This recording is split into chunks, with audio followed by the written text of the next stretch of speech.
अस्सलामुअलैकुम, कैसे हैं आप सब। Hope you all are doing well. मैं आप सबको वेलकम करती हूँ अपने YouTube channel literature of English में। सो गाइस, आज का हमारा टॉपिक है title significance of burnt shadows. मैंने प्रीवियस लेक्चर में आप लोगों को बर्न्ड शेडोज़ की समरी डिटेल्ड में समझाई थी। आज मैं आप लोगों को इसकी टाइटल सिग्निफिकेंस बताऊँगी बर्न्ड शेडोज़ की। तो टाइम को वेस्ट किए बगैर अपने वीडियो को कंटिन्यू करते हैं। Title significance of burnt shadows. Burnt shadows pick up in a manner of speaking where a god in every stone leaves off during the demise of the British Raj. Burnt shadow का जो word है basically वो pickup कहाँ से हुआ था, किस manner of speaking से जी, a god in every stone leaves off. इसके ऊपर कामिला शमसी ने एक रिव्यू दिया हुआ है इस राइटिंग के ऊपर। ये भी वैसे ही स्टोरी है जिस तरह से जनरेशन टू जनरेशन चलती जा रही है बर्न्ड शेडोज़। इसी तरह इसमें भी बहुत ज़्यादा लोगों का एक जगह से दूसरी जगह के ट्रैवल्स और इंसिडेंट्स के बारे में बताया गया है। ठीक है, तो आप लोग ने ये बात बस ऐसे ही याद रख लेनी है। उसके बाद नेक्स्ट क्या है जी, burned shadow is an historical epic in every sense of the term spanning 60 years. Burned shadow क्या है जी, हिस्टोरिकल एपिक है। किस तरह से जी, 60 ईयर्स के बारे में बताया गया है। 4 countries and several generation, 4 countries के बारे में और बहुत ज़्यादा जनरेशन्स के बारे में इस बुक में बताया गया है। This is a book full insight into human nature and human relations. जो बर्न्ड शेडोज़ है ना, बर्न्ड शेडो बेसिकली बताती है ह्यूमन नेचर को और ह्यूमन रिलेशंस को। ठीक है जी। The title of the novel burned shadows is quite significant and is the major theme of the novel. ठीक है, बर्न्ड शेडो खुद ही एक बड़ी अहमियत रखता है और इसके बहुत इंपॉर्टेंट थीम है बर्न्ड शेडो का। अब बर्न्ड शेडो किसको एसोसिएट करता है, बेसिकली इट एसोसिएट्स इस character with pain whether it is physical और साइकोलॉजिकल। ये बताता है कि फिजिकली और साइकोलॉजिकली इंसानों के मेंटल ट्रॉमा पर या फिर उनको फिजिकली किस तरह के ट्रॉमास फेस करने पड़े हैं इन सारे इंसिडेंट्स के दौरान जो उसने अपनी बुक बर्न्ड शेडोज़ के अंदर बताए हैं। Burned shadows on the back of the Hiroko are the symbol of cartographic territorialisation. सबसे इम्पोर्टेंट, अगर आपसे कोई भी पूछ ले कि बर्न्ड शेडो का बेसिकली टाइटल सिग्निफिकेंस क्या है, तो हिरोको जो है वो मेन प्रोटैगनिस्ट और करेक्टर है या फेमिनिस्ट भी उसको कह सकते हैं, जिसने साबित किया है कि उसके जो बैक पर शेडोज़ के निशान थे, बर्न्ड शेडोज़, उसको सिग्निफाई करता है। वो बताते हैं हमारे टाइटल सिग्निफिकेंट को, और ये भी बताते हैं उसके बैक पर बर्न्ड शेडोज़ के निशान कि उस टाइम पीरियड पे लोगों के ह्यूमन नेचर, ह्यूमन रिलेशंस या फिजिकली और साइकोलॉजिकली वो किस तरह की पेन में थे। समझ आ गई है आपको इतनी कि क्या होता है बेसिकली टाइटल सिग्निफिकेंस। आज मैंने आप लोगों के लिए ये जो है ना स्लाइड्स इसलिए इस तरह से तैयार की हैं ताकि आप लोग ये क्वेश्चन इसी तरह से अटैम्प्ट कर सकें। ठीक है जी, तो इस पे बहुत मेहनत हुई है, तो काइंडली आप मेरे चैनल को ज़रूर सब्सक्राइब कीजिएगा अगर आपको ये वीडियो आज की मेरी अच्छी लगी तो। अब next move to the other point. The characters of the novels are moving in the constructed cartography of today's world. देखें, जो नावल के करेक्टर है ना, वो हम लोगों के ऐसी कार्टोग्राफी होता है, नक्शा निगारी को कहते हैं।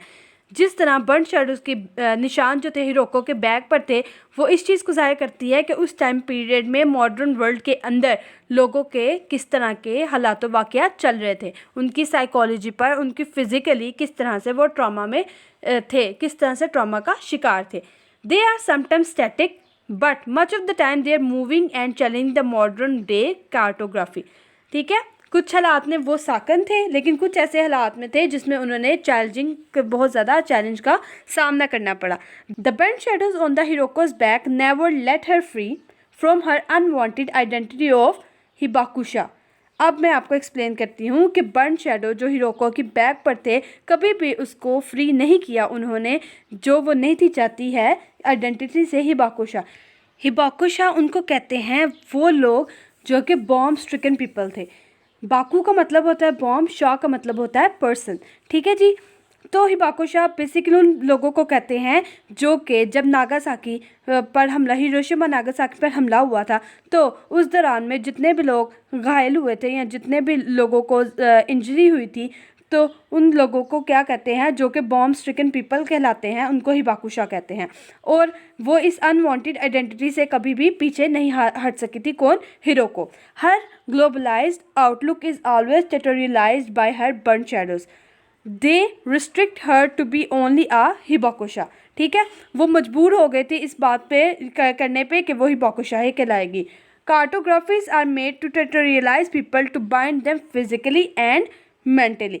इस कार्टोग्राफी ने जो हिरोको की बैक पे था उसको मजबूर कर दिया था कि वो टेरिटोरियलाइज करे पीपल को टू बाइंड देम फिजिकली और mentally. This binding can have some political psychological purposes behind it.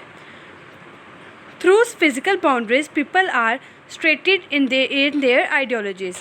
This tradition, through creating the spirit of nationalism, completes the state agenda of unity that may give the powerful existence of that state. Their ideologies are time to time exploited then for the benefits of the state.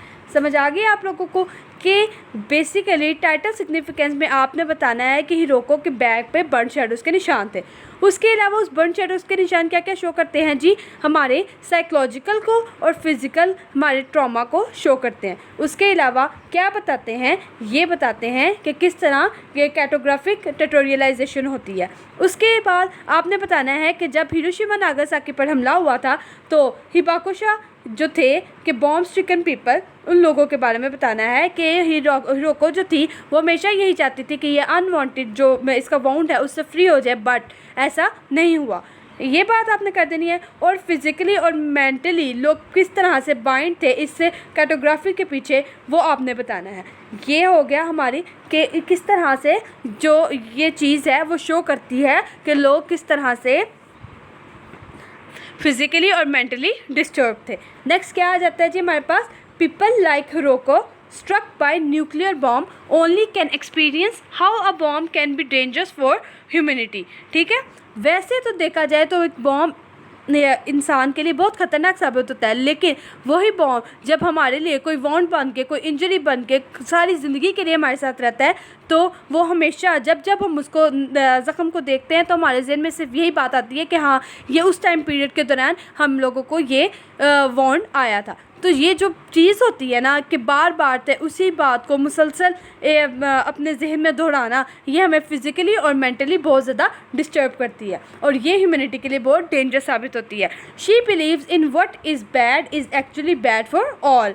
Attitude should be same for all people beyond the classification of nation and society. All people should be treated by all on the equal level, कि हर इंसान को equal level पर treat करना चाहिए। अब देखें जितने भी बॉम्ब स्ट्रिकन पीपल थे उनको कहा जाता था कि ये हिबाकुशा हैं, ठीक है, मतलब कि बॉम्ब स्ट्रिकन पीपल हैं, तो उनको सेपरेट कर दिया क्या उन लोगों से जिनको बॉम्ब अफेक्टेड नहीं थे जो पीपल।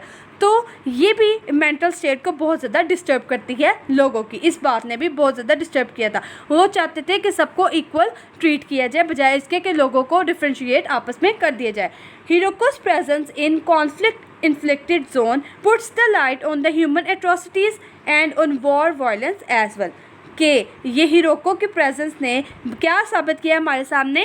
ह्यूमन की एट्रोसिटीज़ को और वॉर वायलेंस को बताया है उसने कि किस तरह से उस टाइम पीरियड के दौरान लोगों के साथ क्या क्या सलूक हो रहा था। It is not states but humanity which should be saved in crucial situations. War should have an and now.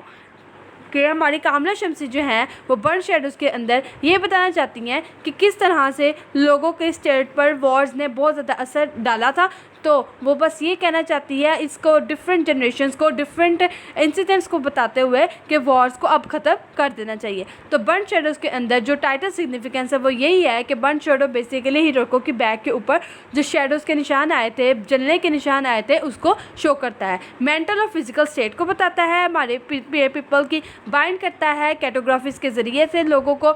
और हिबाकुशु जो जब हिरोशिमा नागासाकी पर हमला हुआ था तो वो बॉम्ब स्ट्रिकन पीपल को भी बताता है। ये थी हमारे आज की टाइटल सिग्निफिकेंस। होप्स हो कि आपको आज का लेक्चर समझ आ गया होगा। अगर कोई भी मुश्किल हुई तो आप मुझे कमेंट सेक्शन में ज़रूर पूछिएगा। इंशाल्लाह आपसे मुलाकात होगी नेक्स्ट लेक्चर में। Thank you so much.